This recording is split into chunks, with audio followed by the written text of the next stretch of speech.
This episode of Victims and Villains is brought to you by our Horrific Hope 2023 sponsors, Diabolical DVD, Fierce Literature, and Convicted Printing. For more information on these fine businesses, check the links in the descriptions below. And if you're interested in becoming a sponsor yourself, links are in the descriptions below. The packages and the tiers we go, you guys can also go to victimsandvillains.net/horrific hope. For more information. We hope you guys enjoy this podcast.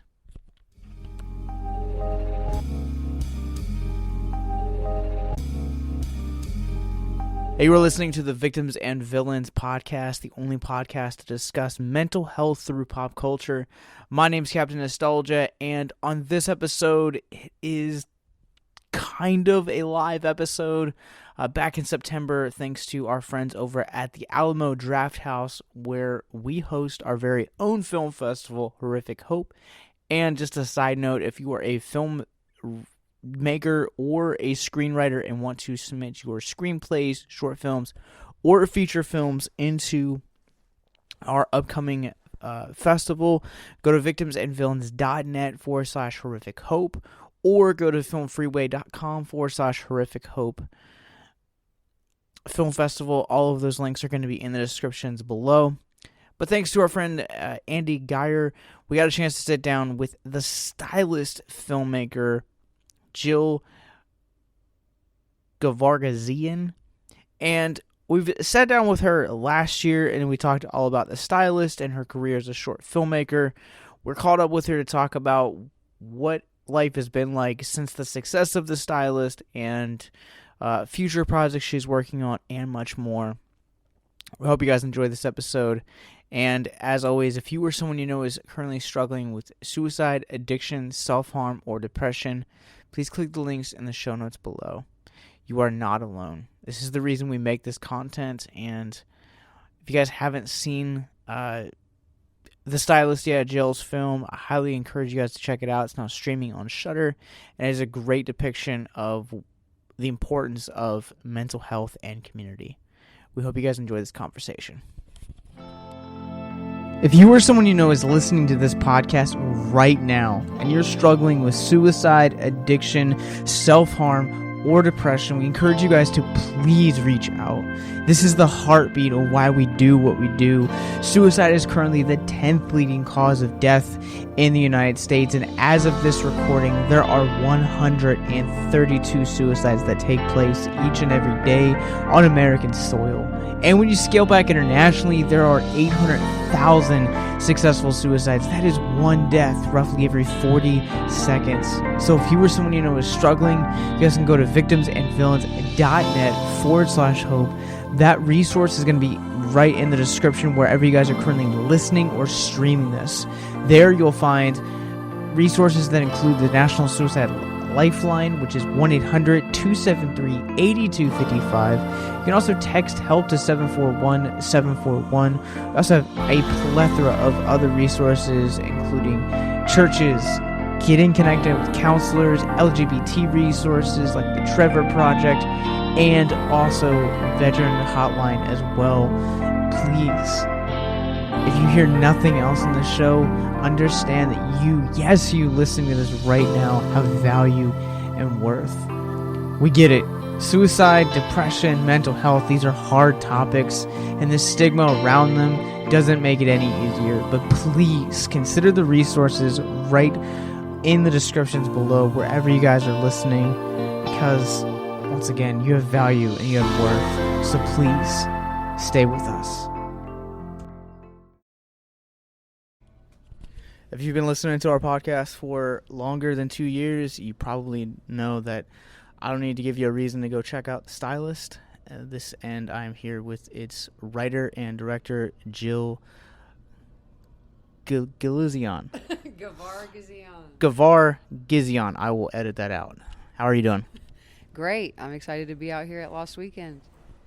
I'm excited to be here with you. We did like a whole hour-long podcast that I'm not going to re-talk about because that's in the past. I will link it in the show notes below, but it has been 2 years since we last had you on the podcast, and in that 2 years, we've had a pandemic come and go. The Stylist has now hit Blu-ray. It's on streaming services like Arrow and Shudder. How does it feel to have something that you worked on so long kind of end up on these like notable services? It's awesome. And honestly, I'm sitting here realizing, like, has it really been 2 years since we talked on the podcast? Oh, my God. And it's insane to realize it was just a few days ago that it was the anniversary of our world premiere at the virtual Fantastic Fest that year, in 2020. It's freaking awesome. And it was really exciting to go on Shudder back in May because it kind of was like a whole new release for the movie. Like a whole new gang of people discovered it and still are, I think. I think now that you just mentioned that fact, I think 2020 has got my years mixed up. So it's like we had a decade and then 2020 happened and it's 2 decades. So it was last year. Cause I remember I'd have people messaging me because I'm the movie guy in a lot of my circles, and they'd be like, give me a good movie to watch. And I'm like, well, what kind of things are you in the mood for? Are you looking for something that's a little bit more character driven, that has some slasher elements, it's got a good emotional core? You should check out The Stylist. Well, hell yeah. That's my goal of how it would be described, actually. Yeah, it's and so I had a lot of friends that would come back to me over the last year and just be like, I'm really glad you recommended this movie. It just went through some really weird places that I wasn't expecting, but it also satisfied my inner slasher gore addiction that I now have. That's what I was hoping, because I went the whole idea started from me thinking, how is there not already a really over the top hairstylist slasher movie? And then when it came down to making it, I realized I wanted to go more of a psychological route, but still have, when we dealt with the kills, we went full out slasher, disgusting as possible, because I love gore. Always been a fan of it. Well, so with that, you're also featured in the new documentary that I won't really talk about, I guess, is the legacy of the Texas Chainsaw Massacre, and prominently featured in the trailer for the film. I broke my no trailer rule once you sent me the link. But talking specifically about I'm surprised that it hasn't been seen. I'm surprised it hasn't been done. Yeah, you look at the notable icons of the slashers, and you have Freddy, you have Jason, you have Chucky, you have all of but they're all guys. It's all things, and yes, they've tried to bring females into the scream route, and it's very polarizing with people. But what was some of a challenge of taking a mostly male-dominated genre and saying we're going to introduce a female, and not just a female, but a broken female, and we're going to explain this brokenness? Well, it's interesting. I just never really thought about how she was different. I just knew I wanted to make a hairstylist that killed people, and that it'd be a female, no question. I feel like as filmmakers or artists, we naturally make things we more so understand. So I feel like a lot of my characters in films that I make are women just for that reason alone. I don't know. It was weird because I was trying to ride this line of it not being too much of a slasher, but now that it's years past, I'd be like, I would love to bring her back and take her to a more ridiculous place, if there ever was a sequel.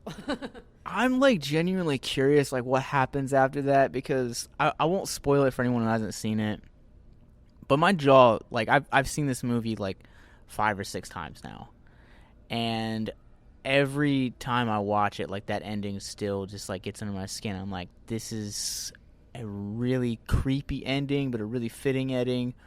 What happens next? Kind of thing. So yeah. Yeah, well, it's interesting because with me, with how I approached the first film, and that world and the tone that it sets in or whatever, I don't see that version of it carrying on. Like, I ended the movie there because I really wasn't interested in, spoiler alert if you haven't seen it, in showing like the next step to me is the police show up and arrest her. And I'm like, I didn't want that to be the last thing we saw of her. I kind of thought that was implied, but I know a lot of people are like, they want it to go on. And so it's funny, years later, I've talked to my other co-writers and said, like, if I were to approach a sequel, it'd be like from a totally different mindset, because to me, like, that story is over, but it could be brought back in a totally ridiculous way. Kind of how Chainsaw did it with the sequel, like, totally different tone, almost a totally different type of film. Yeah, slashers are like notorious for having a lot of those sequels that are extremely unnecessary. Yeah. And you just need to kind of have self-contained, like you said, like Texas Chainsaw is a great like tonal shift from, being this like really like film that's like really grimy and like disgusting. You feel like you need a shower after you watch it. It just gets under your skin. Then you watch the second one and it's like surprisingly like fun, and it has like just a lot of like really black comedy to it. And I, as a fan of the film, would want to see a sequel to it because I feel like it stands so well on its own, and it has this self-contained character journey that I think a lot of people can click with, and it's one of those rare films that, like, in the horror genre, I wouldn't say rare because I feel like we get them more and more nowadays, but it's detailed and it's layered and it takes its time to unpack its character. Thank you. Yeah, I mean, that's why it was never our intention for it to carry on, and how I see it really being the end of her, even though we don't literally show her being hauled off to jail. It was, I feel like that reminds me honestly of like the Soska sisters' American Mary, which I really loved, and how I remember hearing them talk about why they, if you haven't seen this, spoiler alert, she gets killed at the end of the film, and they were like, they explained why they did that, and they were like, we wanted this to just be her film and it not to carry on, and I respect that a lot. I really love it. And so like we've talked on and off over the years, podcasting and just kind of talking about film in general. And one of the things that you have is like you have an appreciation and affinity for the slasher genre, and for Texas Chainsaw in particular. Can you kind of talk about being a part of a documentary that explores the legacy of such a genre-changing film? Yeah, I mean, when I was asked to be part of this documentary, I was like, just geeked the hell out. I was like, whatever I can do to be a part of this, oh my God. Yeah, and it's going to be part of actually a Second Sight Films, which is a boutique out of UK, boutique label like Arrow. They're putting out a new version of Texas Chainsaw, and this will be a special feature on it. But it's a feature-length documentary. It was actually supposed to premiere last week at Fantastic Fest, but got pulled last minute. I'm very sad. I still haven't seen it. I've only seen the trailer. But I mean, I was so geeked out. And yeah, growing up, I started watching horror probably at like 8, 9 years old. Definitely too early, but slashers were one of the main subgenres I really, really like clung on to. I think it was because it had like an element of fun, and I always loved the kills. But growing up, my like taste got much more deep. But it's interesting to me, like a lot of those originals, like the classics you bring up, especially Chainsaw and Halloween. I feel like the ones from the 70s really have a different feeling to them.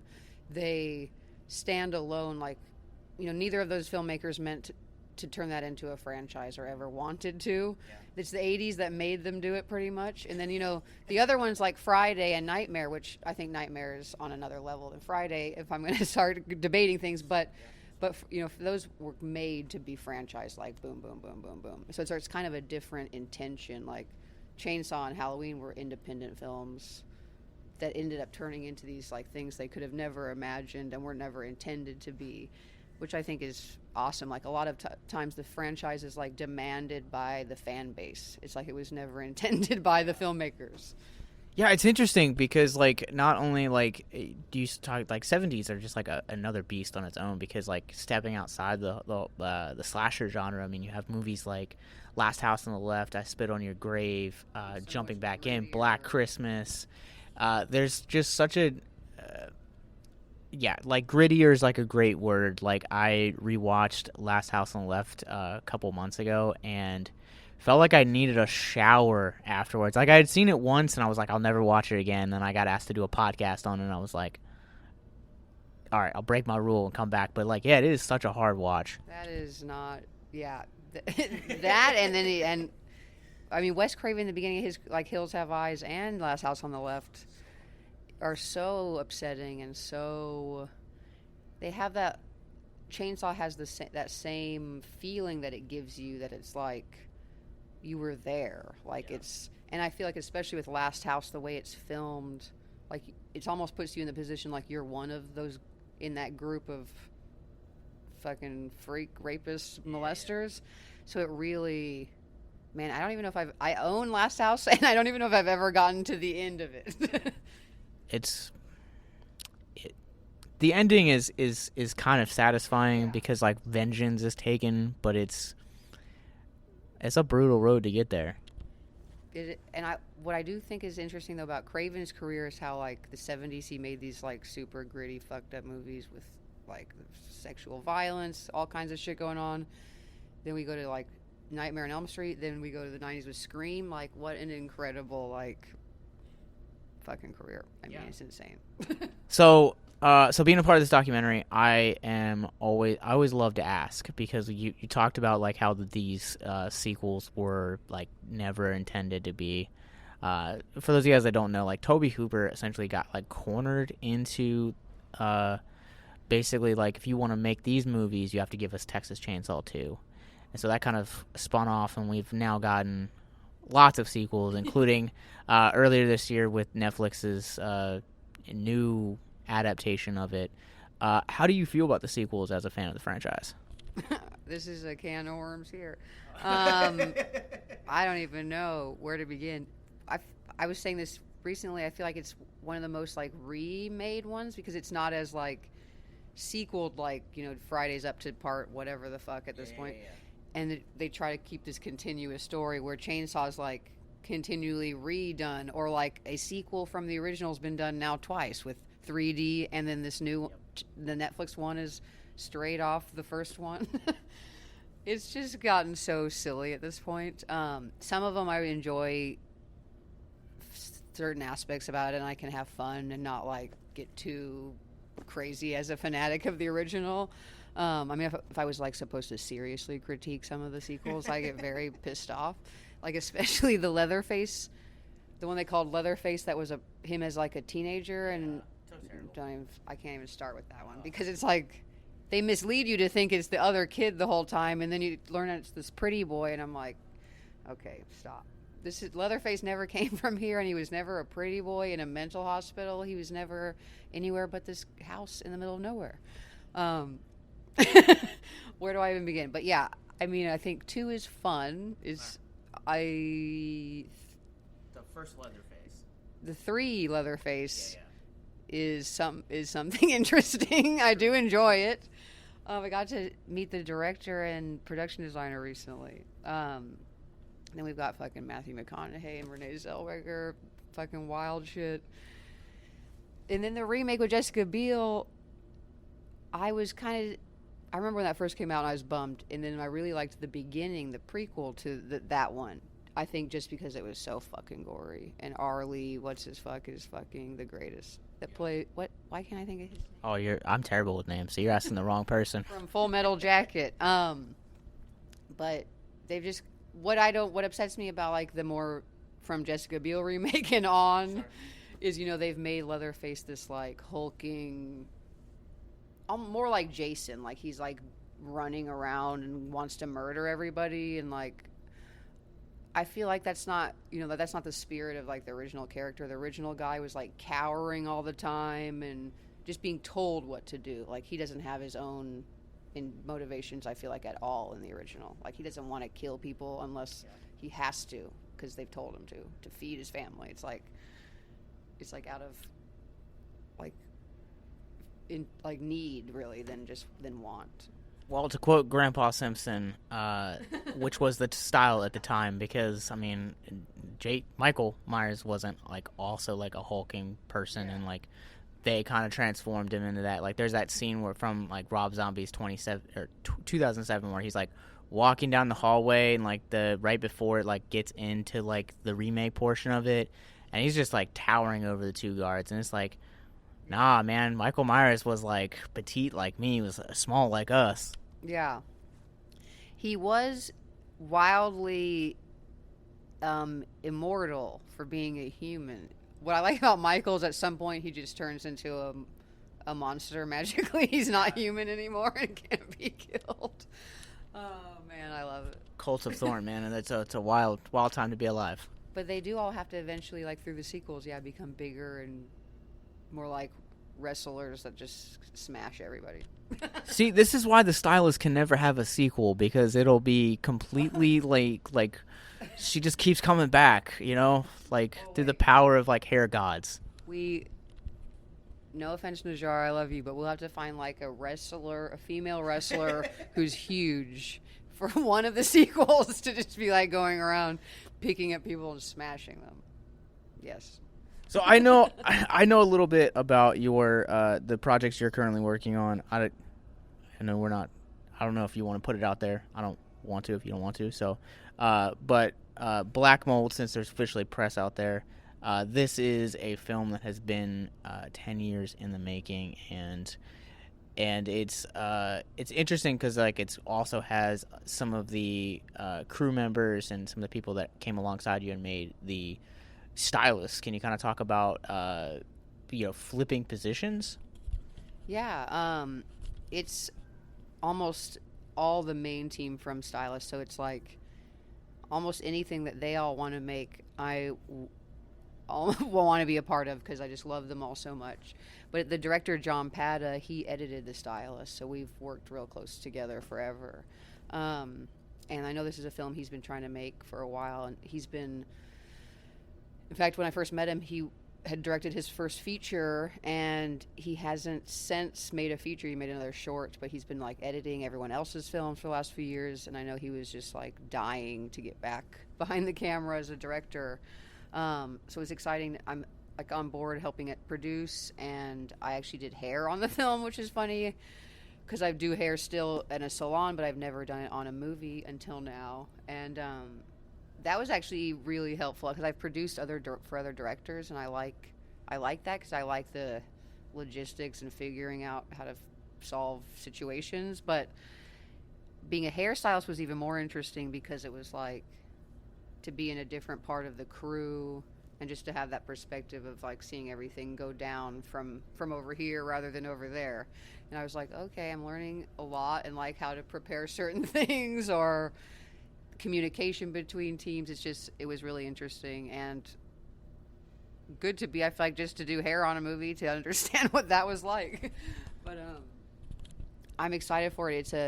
It's like another kind of like psychological thriller horror combo about this photographer. She has like landed her dream exhibit, and she photographs abandoned buildings. So her and her homie go out, and she's like got access to this place she's never been able to get into, and shit just fucking totally goes downhill once they go in this building, basically.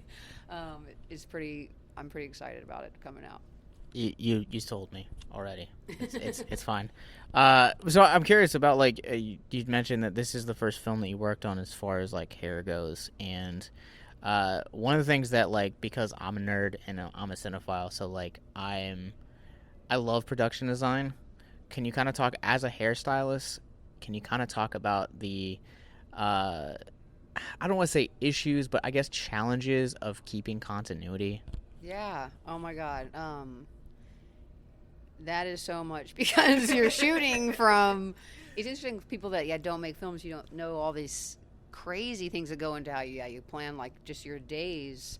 In fact, even on stylist, because the hair is huge in our movie with it being about hair, and you really like depending on what the character might go through in a day is how you would order how you're going to shoot, because say this character is going to be soaking wet in a scene or bloody or whatever it might be.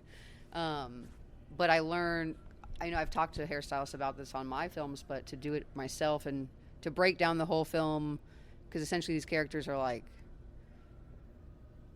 going through a lot in the movie, and I like kind of decide their looks in phases, so I would know, because we don't shoot in order ever, so there'd be days where I'm like, this scene's from like the beginning of the movie, and then in the middle of the day we're gonna be shooting something from the end of the movie where her hair should be way fucked up and greasy and whatever. So all that really is connected to even how like the assistant director decides to schedule the day. But this was interesting because I brought up the wet thing. The characters do go out in the rain at one point, and I was even just learning how to kind of make an actress's hair look soaking wet through like a whole scene, which we shoot for like a whole day, but you don't really want them to be wet. Was just like cool to learn, like, and I was proud of like, oh, her hair really looks wet. It's just like soaked in baby oil and shit.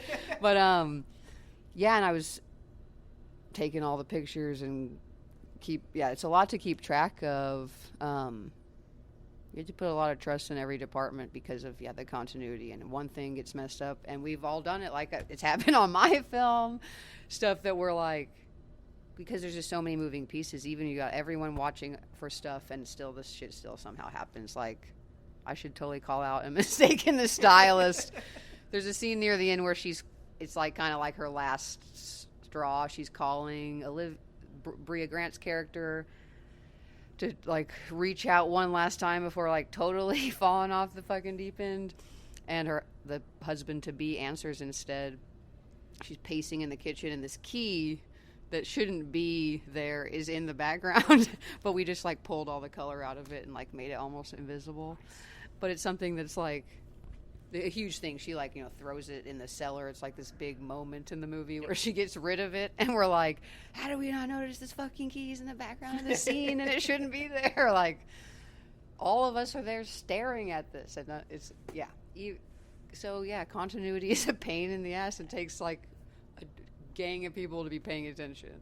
So like now, like working from like a technical aspect of like doing continuity, how does that affect like future projects that you're going to be pursuing as a director, whether that is a feature or a short? I don't know if it'd be much different because I am pretty crazy about planning. Like we sat down with my hairstylist on the-stylist, Courtney Jones. She's incredible. I feel like someone like her doesn't get the kind of credit she should. On Black Mold, the hair is very simple. On Stylist, she was like changing Najara's hair like 5 times a day when she's got like 20 minutes to like make her look like a totally different like part of the film. I mean, she was one of the biggest factors in her plans with our making the schedule for every single day. So like I know how important that stuff is to plan out like as early as possible, and then to bring people on you can trust that we're gonna like be prepared and like know what the heck is going on every day.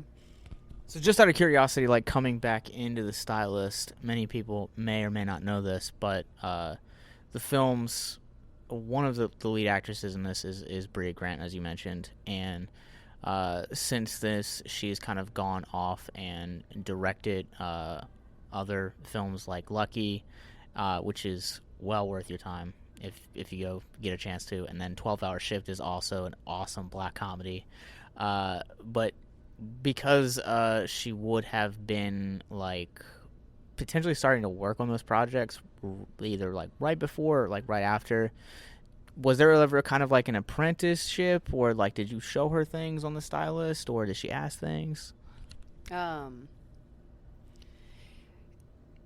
Like for me asking, since she's so experienced, is that what you mean? Well, I mean, like she's experienced as an actress. Like I've seen her movies since 2009, yeah. So it's like, but also like jumping into like, like two, like just right off the bat with 12-Hour Shift and Lucky. Like I'm like, this girl has to have been like studying like other directors to create something like this impressive to have like right out the gate as like debut features. She well, it's a much smaller film people don't know about, but she made another film before those, probably 10 years ago now called, oh, I'm going to fuck this up. I don't remember what it's called, but it's a road movie. It's not a horror movie. It's like just a comedy, and that she raised all the money on Kickstarter for.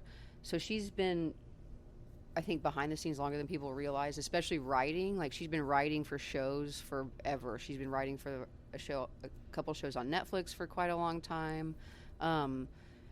Like, she helped write a script, is how I first met her, through this other project years ago. So I think that's kind of been her goal for a while. And with Stylist, it was like, if she could do it, was a matter of, did it fit around her schedule of everything. Like you're saying, I think she had just like made Lucky and 12-Hour Shift right in the same year before The Stylist, because we shot The Stylist and then the world totally shut down. Essentially, it was right before March of 2020. But yeah, her career has gotten crazy. I'm so excited for her, and even since then, she's got another one. Oh my God, why can't I think of it? The country. Oh yeah. The Country Singers, and I just watched it. Yeah. Torn Hearts. And I just saw her in Austin a week ago, and she's told me like she's really just not focusing on acting anymore. Like that's really her focus is writing and directing. The Stylist is the last thing she acted in. I was like, she joked that she's like, maybe I'll never act again, and she's like, The Stylist was ended my career, and I'm like, that doesn't sound good when we're just laughing about it. But yeah, I mean, she's such a smart. If anything, I felt it was the opposite. I was like very intimidated by her experience, and like you said, like I've seen her in shows since I was like so young, before I've ever even thought I'd make movies, like Heroes and Dexter. And when I first had the chance to meet her, I was just like nervous, like a fangirl, like. I feel that. Can you so like with bringing on her, like it's interesting because like Najara is hello. Perks of doing live podcasting. Najara was in the feature that the Stylist was based on, and I don't know if I ever asked you, but like when you guys were casting for Olivia, what were some of the qualities that you guys were looking for in terms of like someone that could be a friend but also kind of be like this antagonistic force that Najara kind of battles with in the movie? Well, it's interesting because I didn't want her to play it like an antagonist, because she's really not at all a bad person or a negative character to me at all. Please disregard our mess. I'm sorry. Wait, I should start over. What the hell was I saying? I can catch you down. It was The questions about Bria and the character. Yeah, about her, like, what was kind of like the casting process? What were you guys looking for specifically with Olivia? Yeah, it's interesting. I never thought of her as the antagonist. Kind of think of Claire as like she's her own antagonist, battling herself. But I wanted certain moments to feel like she was being mean, only because we were pulled so far onto Claire's side at that point that we're almost delusional like her. Like the viewer will be viewing things like she does, in a very like irrational way. Like there's scenes where I feel like Olivia's character is just establishing boundaries that are pretty normal and should be, but to Claire it's like she's saying, I hate you, never speak to me again. And so I felt like Bria in her real character or real person embodies a lot of what Olivia was to me, like someone who is like friendly and sweet and outgoing, but also like a strong person who's not like a pushover, who like asserts themselves. Because I think there's this stereotype of like a woman who is, if she's like bubbly and friendly, then she can't also be strong. And I was like, I know a million women like that, and that's how I wanted that character to be. So I feel like she embodied a lot of what she was in real life. So it's like part of it was I'm like, am I cheating because I think of Bria so much like Olivia? But it was once I met Bria through this other project called Permanent Address that we never got to make. But I was like, ever since that, I just kept picturing her in the role, and I didn't say anything till we got serious about like, we're going to do a Kickstarter and actually make this thing like ASAP. And yeah, she was perfect for it. And the chemistry, I feel like the chemistry between Najar and Bria's characters, it like that awkward parking deck scene I'm talking about. You know, at that point, Claire's become very stalkery, and I mean, Olivia doesn't even know the extent of it, but it's still like way too much.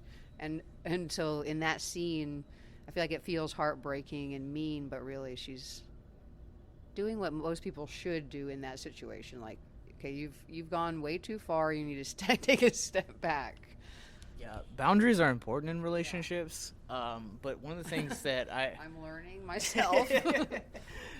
Yeah, boundaries are really important, and like, I don't know, the movie, I feel like hit, like, there are certain aspects of like Claire's character, like where I've been like, I've misread situations like this in the past, or like even like seeing it through Olivia's eyes, where I'm like, planning a wedding is one of the biggest headaches, but like most rewarding times. And so it's kind of like you have that tension, but like also like, or like work being kind of what it is, and it's kind of like attention's real. Yeah, we wanted that, like the tension of what's going on in her life, and Claire's situation crumbling to clash as much as it could.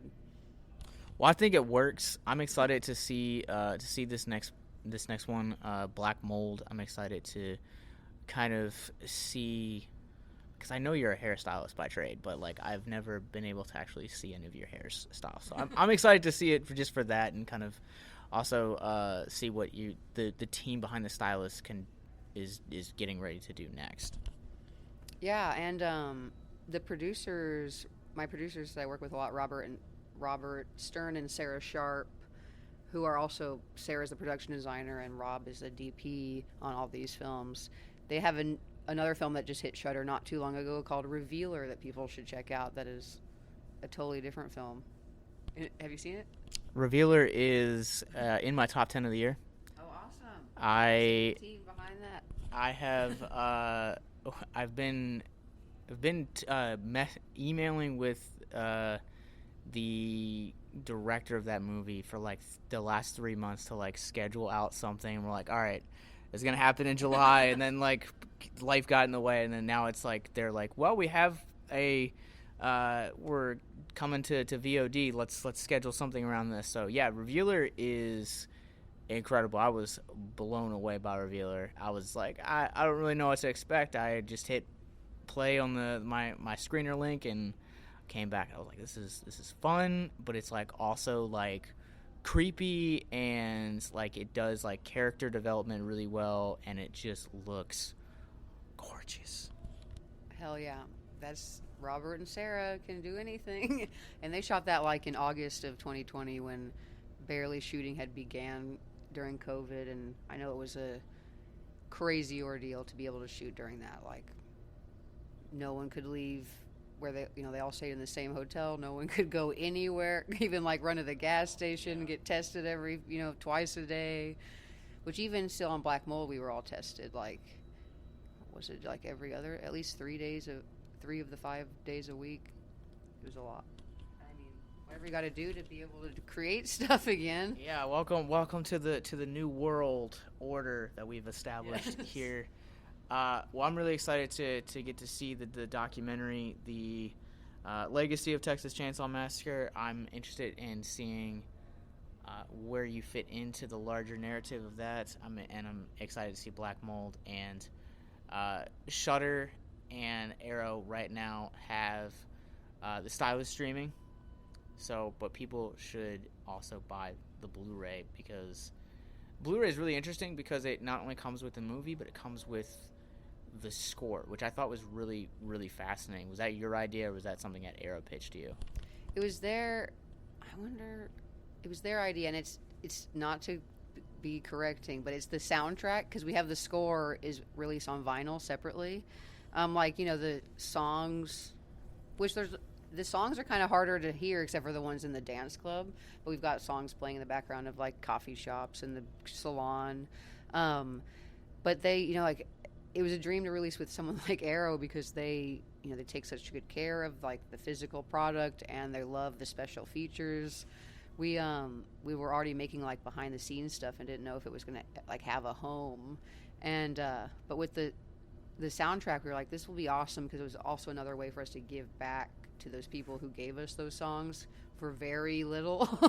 And so it was a way for us to like actually give them more money and like, because like we paid for per like unit of like every song, so essentially like we were able to pay these people back. Most of the songs were favors, so I mean with films of this size you gotta get every favor and every friend in your movie in some way or another.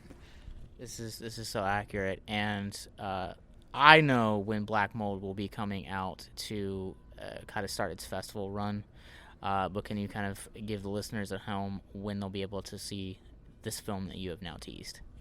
We are aiming for film festivals early next year. We're still like editing, starting sound, so we'll see. I finally got to see the first cut of it myself. I'm lower on the totem pole on this one. I'm not seeing like every cut, but so I know we're really close to like locking it in. Awesome. All right. Well, with that, of course, people are gonna want to know where they can hear more about the movie, follow your festival run, and that would be social media. Where can people follow you? At Black Mold Film or me at Jill6. I am also the one running the Black Mold social account, so that's my thing. I'm good at that. That's part of my job on the film too. That's part of my producer jobs. Well, hey, that's awesome. So I thank you, and also keep you guys' eye out on the second site social media as well for when their pre-order for their Texas Chainsaw Massacre set goes up, and go check out the-stylist if you haven't done it. Hopefully we didn't ruin any of the plot too much. Well, we teased it just enough to where you guys want it from. Jill, I thank you. Thank you so much. How would you guys like to help us get mental health resources into schools, conventions, and other events? Well, now you can. Simply go to patreon.com/victims and villains for as little as $1 a month. You guys can help us get mental health resources into current and upcoming generations, educate and break down stigma surrounding mental health, suicide, and depression. And you get exclusive content that you can't get anywhere else. And you guys can tell us which Nicolas Cage movie you want us to cover, and we'll do it.